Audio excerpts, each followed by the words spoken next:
With the 6th pick in the 1996 NBA draft, the Boston Celtics select Antoine Walker from the University of Kentucky. I wish we had somebody on the set who knew something about this guy. Oh, we do. Rick, how's it make you feel to see this guy go? This young man came out a brash high school young man and was the key to our championship. His maturity level and advancement was sensational. I'm so happy he's drafted by Boston. I was kind of hoping for Boston, the Clippers, or New Jersey. I felt they needed him the most. He can play power forward, small forward, can even bring it up and play a little point forward. Bittersweet at all for you, though? Oh, I'm so happy for him. This young man helped us win a championship, made all our dreams come true. Now they're crying backstage. The family and everybody in Kentucky, including myself, are crying for other reasons because we hate to see this young man leave us. Any weakness in his game, do you feel? No, I really feel he's improved defensively. He can play both. What people don't realize, he can play a little power forward. He has a great post-up game. Has to become a little bit more consistent shooter, but a great competitor. Wants to beat you at a game of horse. Nice anticipation he also has, you know, in the Final Four, in the semifinal game and in the finals. 4 steals in each of those games. The guy has quickness and smarts on the court. And Antoine Walker on his way to the Boston Celtics. There you see the bio on him, 6'10" and 234. Take me through his game, Coach. Well, he's got a great low post game, much improved. He reminds me of Magic Johnson in the open floor. Now, they have the graphic at 6'10". We recruited him at 6'8". Somewhere at the end of the championship to the draft in Chicago, he grew 2 inches. That's how much potential this young man has. But he does have a terrific all-around game. The Boston Celtics got themselves a great potentially basketball player because of the way he can score and pass. Just 19 years old right now, will turn 20 on August 12th. Antoine Walker picked by the Boston Celtics, and he's with Greg Sager. All right, first of all, Rick Pitino, he's up there raving about your talents, talking about how great you were, what you did for Kentucky. Why couldn't he talk you into staying? He tried. I mean, Coach knew it was best for me. The best situation for me was to come out right now, and you know, he bagged me 100%. He only played you 23 minutes a game. What happens now when you go to a 48-minute game with a 24-second shot clock? It's very difficult to play 30 minutes in our system. 23 minutes is a long time in our system. You know, it's going to be a big adjustment for me going to the NBA, but I feel very confident in making that adjustment.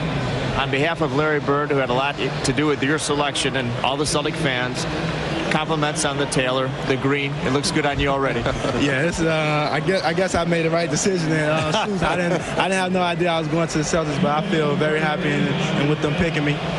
Celtic green is here. Kentucky blue. Sorry, Rick, it's gone. With the 16th pick in the 1996 NBA draft, the Charlotte Hornets select Tony Delk from the University of Kentucky. Tony is not here. Tony Delk going to the Charlotte Hornets. He had visited the Hornets a couple of times, and they obviously were pleased with what they saw, Rick. And he wasn't invited, just to clear that up. Tony Delk wanted to go to the Charlotte Hornets. That was the team he was hoping he would be drafted by. And speaking with Dave Cowens, he wanted someone who could apply defensive pressure at the point position, as well as score from the perimeter. Dave feels, obviously, that Charlotte's weaknesses is stopping people, and he feels Tony can be an impetus to help that basketball team defend. Well, what I like about it, Rick, you know, as an outsider, this guy can finish. He's a big-time shooter with the shot clock going down, and I know that when the game was on the line, you loved it when he had the ball in his hands. Yes, and it fits the NBA game. The clock's running down. You have to get your shot off. Here's a young man who gets his own shot, but also turns around and can pick you up at half court, and you're not losing him. You have to remember now, Charlotte, Kenny Anderson, questionable, free agent. Tyrone Bogues, the knee. He could not come back and give them any major minutes in the second half of the season last year. So his future is questionable. Question on Tony Delk. Can he play point? I think so in the NBA, the same way Mookie Blaylock. He reminds me a little bit of Mookie Blaylock.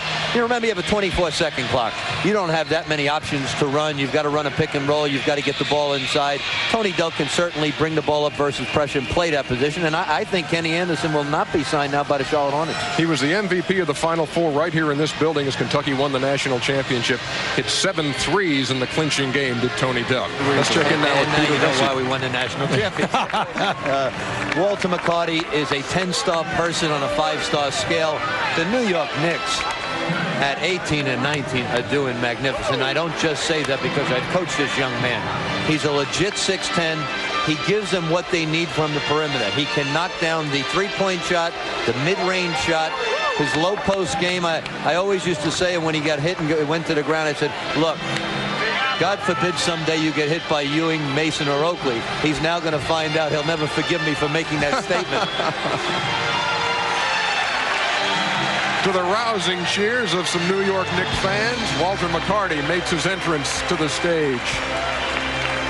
This young man does a mile in 4:46. He was a state champion at the 440.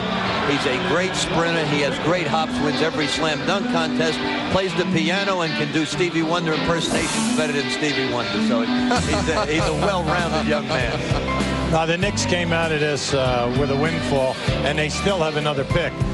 When you look at it, you got the three-point shooting, Rick, and that's the big thing. But what I like about him also is he can score with his back to the basket. When you say they've added McCarty and Wallace, two players with size, two players who can score in an area that they needed to improve. And both of us felt that McCarty and Wallace could be projected late lottery picks. And now the Knicks get them both at 18 and 19. Both have a very strong work ethic. I think the Knicks are doing great. Walter McCarty standing by now with Craig Sager. Let's go down to Craig. Well, at Harrison High School in Evansville, obviously you're a front court player, you're a track star. How did going to Kentucky and their style of play help you in the adaptation to the NBA? I think it really helped me out with the system Coach P runs. He runs the NBA system, and everything that we do at Kentucky, they do in the pros, and that really helped us out a lot. The three guys taking the draft from Kentucky, so really prepared us well. The Knicks receive a tremendous forward. However, it sounds like the marketing department has received somebody to play the national anthem or sings at the Garden.